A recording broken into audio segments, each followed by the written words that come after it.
wabarakatuh. Waalaikumsalam warahmatullahi wabarakatuh. Masih semangat? Masih. Pagi harus semangat. Silakan berdiri, kita mainkan lagu nasional, lagu Indonesia Raya biar tambah semangat ya. Terima kasih, silakan duduk. Sebelumnya Pak Guru absen dulu. Abizar. Baik, kita hari ini belajar bersama tentang P5 PPRA. Apa itu P5? Profil pelajar Pancasila dan profil pelajar rahmatan alamin. Nah, pada kali ini kita belajar tentang gaya hidup berkelanjutan. Nanti diharapkan anak-anak dapat memiliki wawasan serta kesadaran mengenai sampah dalam kehidupan sehari-hari. Dan juga diharapkan dapat melakukan tindakan nyata secara mandiri maupun menjadi agen perubahan gaya hidup bagi orang di sekitar kita. Ya, jadi nanti anak-anak setelah ini dapat menambah wawasan tentang bagaimana cara memilah sampah, bagaimana mengolah sampah, dan bisa memanfaatkan sampah untuk lingkungan sekitar. Ya. Dimensi dari elemen P5 PPRA, yaitu dimensinya adalah beriman bertakwa kepada Tuhan Yang Maha Esa dan berakhlak mulia. Elemennya tentang kepada alam, yaitu menjaga lingkungan sekitar. Kemudian dimensi bergotong royong, kemandirian, berkeadaban, dan dinamis dan inovatif. Kemudian pengenalan aktivitas pertama yaitu sampah di sekitarku. Nah, tentunya pasti di lingkungan sekitar anak-anak pasti banyak sekali sampah, ya kan? Baik sampah yang habis beli jajan dan sebagainya, daun-daun kering, pasti banyak sekali, ya kan? Apa sih sampah itu? Nah, ini sampah menurut WHO, World Health Organization. Apa itu WHO? WHO itu apa? Organisasi Kesehatan Dunia. Apa adalah sesuatu yang tidak digunakan atau tidak dipakai, tidak disenangi, atau sesuatu yang dibuang yang berasal dari kegiatan manusia dan tidak terjadi dengan sendirinya. Nah, kemudian berdasarkan Undang-Undang Nomor 8 Tahun 2008 tentang pengolahan sampah, sampah adalah sisa kegiatan sehari-hari manusia atau proses alam yang berbentuk padat atau semi padat, baik berupa zat organik atau anorganik, dan bersifat dapat terurai atau tidak dapat terurai, yang dianggap sudah tidak berguna lagi dan dibuang ke lingkungan. Nah, mengapa membersihkan sampah itu penting? Membersihkan lingkungan adalah sesuatu yang perlu kita semua lakukan. Kita menjaga generasi mendatang serta diri kita dan keluarga kita dengan menjaga lingkungan tetap bersih untuk membuat tempat tinggal kita rapi, sehat, dan nyaman. Makanya kita mulai dari kita sendiri dan lingkungan sekitar kita.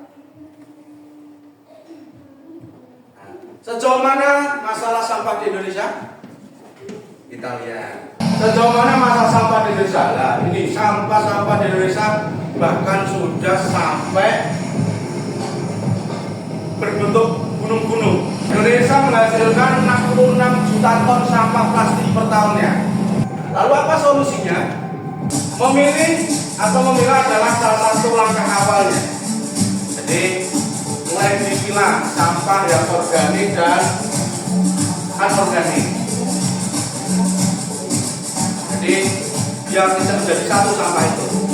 Jadi dipisahkan antara yang organik dan non organik. Jadi dibuatkan tempat sampah yang berbeda. Sampah organik ini dapat dimanfaatkan menjadi salah satu yaitu apa? Pupuk kompos yang terdiri dari bahan-bahan organik. Yang nanti fungsinya sampah organik ini dapat menjadikan tanaman menjadi subur. Di Indonesia itu sampah plastik itu setiap tahunnya semakin sebanyak. Nah, oleh karena itu kita sebagai warga Indonesia kita harus bisa membuat terobosan. Jadi sudah kita lihat bagaimana cara memilah sampah. Nah, ini tadi jenis-jenis sampah. Jenis-jenis sampah tadi ada sampah organik dan non-organik. Apa itu sampah organik? Ini sampah organik adalah sampah yang berasal dari makhluk hidup. Yang namanya makhluk hidup itu bisa manusia, hewan, tumbuhan. Kemudian sampah anorganik. Nah, sampah non-organik ini berasal dari bahan non biologis. Ya, berarti berasal bukan dari makhluk hidup. Contohnya apa? Plastik, kaca, logam, dan lain sebagainya. Nah, sampah anorganik ini adalah sampah yang tidak bisa terurai, bahkan sampai ratusan tahun. Nah, ini yang perlu kita manfaatkan dari sampah anorganik ini. Dan sampah bahan berbahaya dan beracun. Nah, itu sisa-sisa perusahaan atau operasi yang menggunakan produk beracun dan berbahaya yang dapat membahayakan lingkungan dan kesehatan manusia. Nah, bahan ini tidak dapat dibuang sembarangan seperti sampah biasa dan perlu ditangani dengan hati-hati. Nah, ini biasanya limbah-limbah pabrik. Nah, itu harus ada penanganan khusus sehingga baru bisa dikeluarkan. Dampak negatif sampah. Sampah dapat mencemari udara, air, tanah, terutama sampah kimia dan sampah plastik.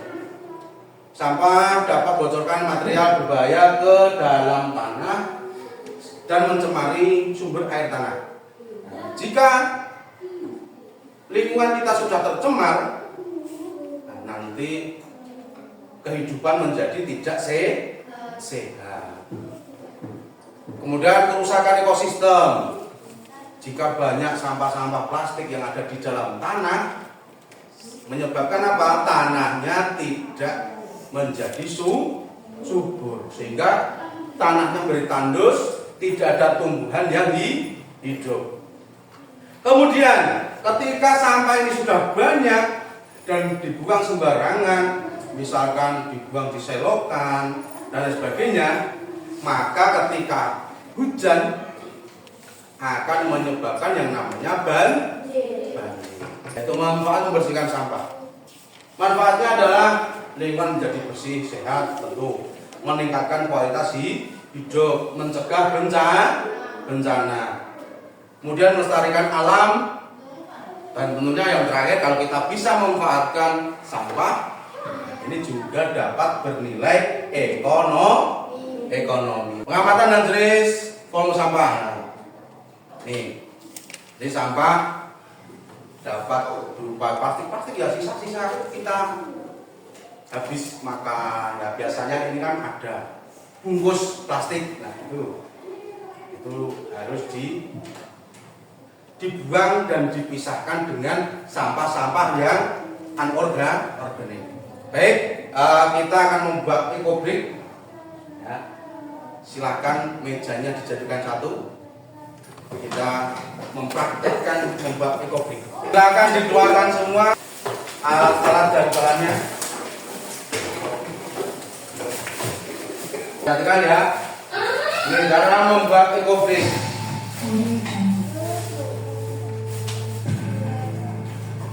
Pemanfaatan sampah bisa menjadi alternatif. Pada tema gaya berkelanjutan ini kita membuat sesuatu dengan ekobrik. Nah, sebenarnya ekobrik ini adalah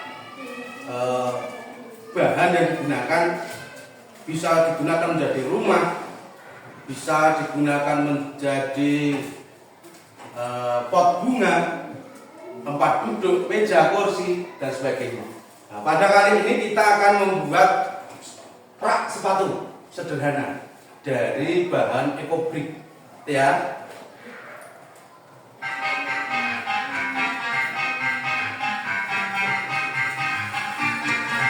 Nah, ini cara membuat kreasinya.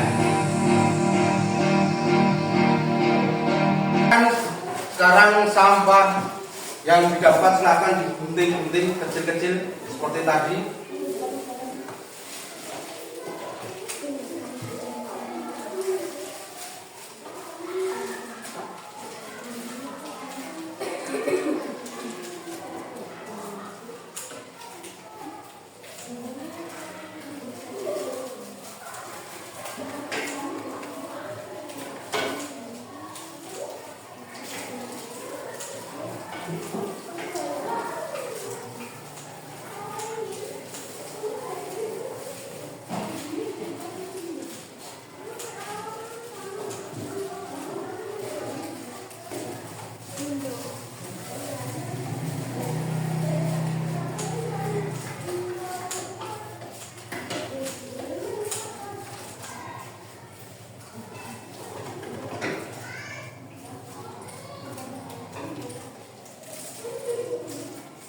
Ya, nanti kerjasama gotong royong, ya, membuat rak sepatu dari bahan ekobrik.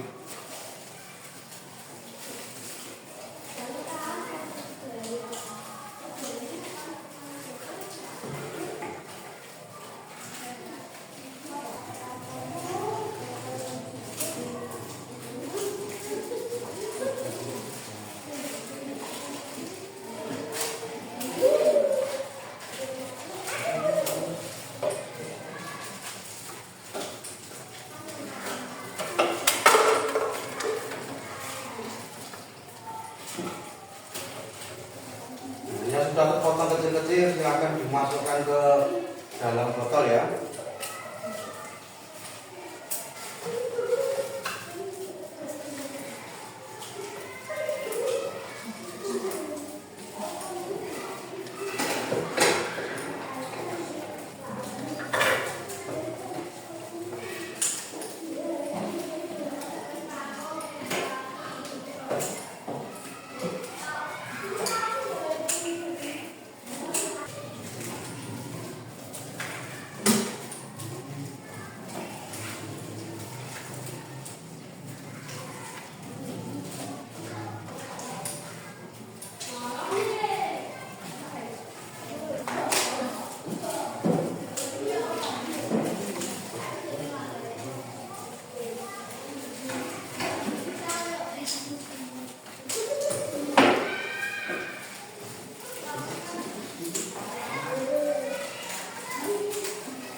Kemudian kecil-kecil silakan dimasukkan ke dalam botolnya.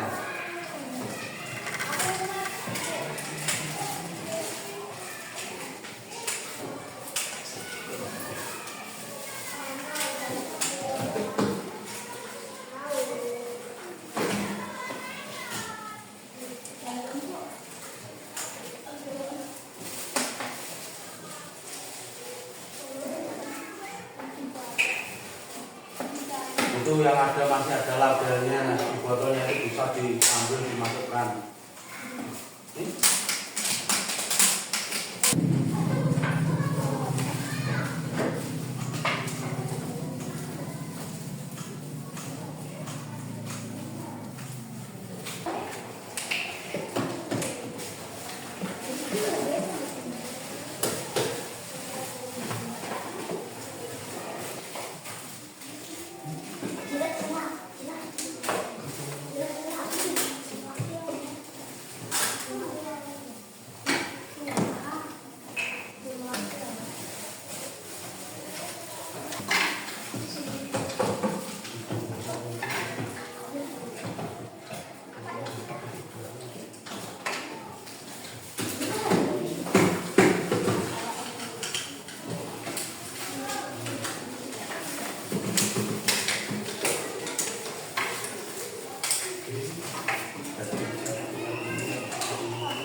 Yang lainnya disalin dulu, disalin dulu.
Tarik dulu.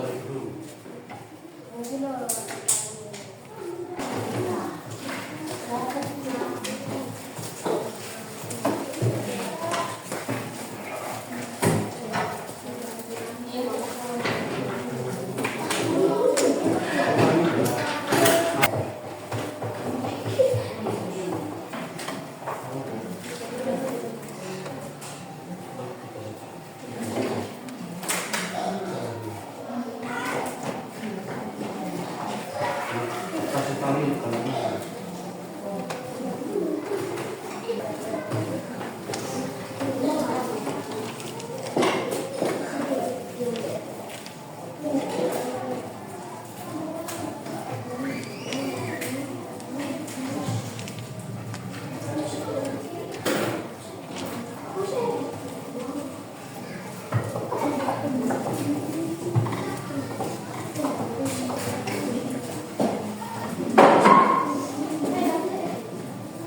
Sudah selesai?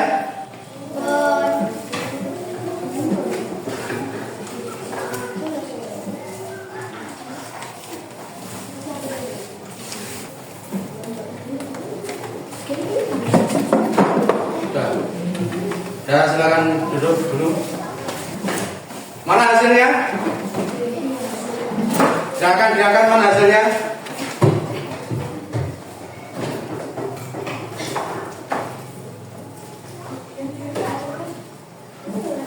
Nah, baik ya. Untuk selanjutnya nanti kita akan membuat hasil kreatif lagi dari ekobrik. Nanti kita bisa ketika sudah terkumpul banyak, nanti disusun kita buat kursi atau meja atau hal-hal kreatif lainnya. Kita ya anak-anak. Baik, untuk pelajaran hari ini kita cukup. Ya, mari kita tutup dengan bacaan alhamdulillah bersama-sama.